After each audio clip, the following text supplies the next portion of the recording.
everyone, and welcome to Forever Rugby on Forever Sports, where we just witnessed Los Pumas triumph over a Welsh side in the first quarterfinal of Rugby World Cup 2023. I must admit, I am a little bit in shock.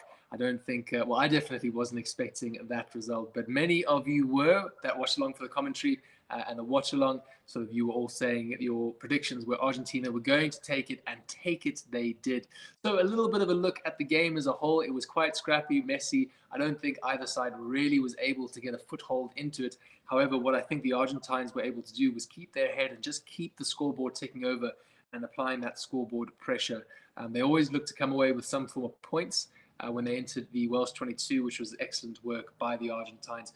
The big issue for Wales, I believe, was at the at their set phases rather. Their lineouts at key times just failed, and they couldn't really build any attack. It'd be a really interesting stat to actually have a look at sort of what was the longest phase play in that game, because it felt like both teams would either get to about 5 phases, 6 phases or so, and the ball would either be knocked on or kicked away. So quite a stop-start game. But a quick play-by-play.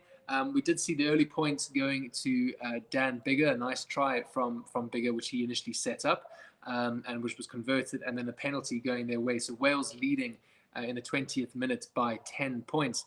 Boffelli then was able to get his side back in onto the scoreboard, at least with a 3-point penalty, and then a very stupid piece of ill discipline from Josh Adams, sort of taking out the player without the ball, which he was lucky to not see a yellow card for in the 44th minute. So the game would have been done anyway. He made sort of a moment of madness, which allowed Argentina to get another 3 points, taking the halftime score to 10 points to 6.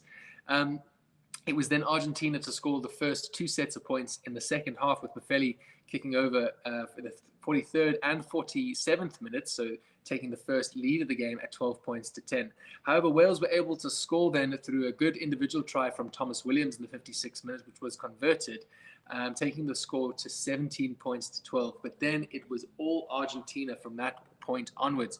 So a try in the 67th by Sclavi, converted by Boffelli. A try then in the 76th minute by Sanchez, converted by Boffelli, and ultimately a penalty at the end by Nicolas Sanchez in the 80th minute, taking the final score to 29 points to 17. So Wales just really unable to find a way back into the game, but the Argentines doing an excellent job at disrupting the Welsh game plan and finding a way to stick in and ultimately secure a victory. So they are the first side to go through to the semi-finals in Rugby World Cup 2023. Now, who will be joining them on that side of the bracket? Will it be Ireland? Will it be New Zealand? We will only know in the next couple of hours. But guys, thank you so much for joining here. Make sure you smash the like button. Make sure you let us know what you were most impressed with. What did you really enjoy about that game in those comments down below?